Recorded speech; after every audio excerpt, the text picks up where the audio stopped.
Welcome to Luca and Miguel. Enjoy the video. You'll start by preparing what you need: a powered switch, a USB-C to HDMI adapter or capture device, and an HDMI cable. First, plug the USB-C end into the switch's bottom port. This sends video out over USB-C alternate mode. Once done, connect the HDMI cable from the adapter to the TV or monitor input.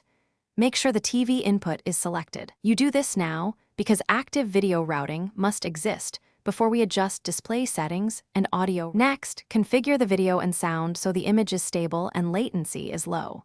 On the TV, choose 1080p or 720p and prefer 60 Hz. Lower resolution reduces strain.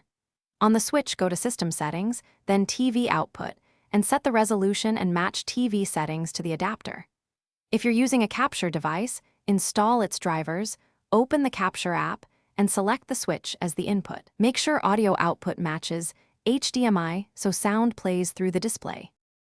Finish by securing connections and powering your controllers, then start a game to confirm everything works.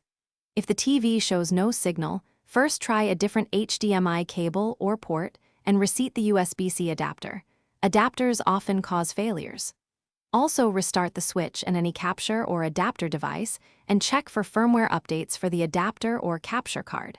If problems persist, swap to a known good adapter. This isolates whether the switch or the accessory is at fault. Thanks for watching and please subscribe. It's the best investment you'll ever make.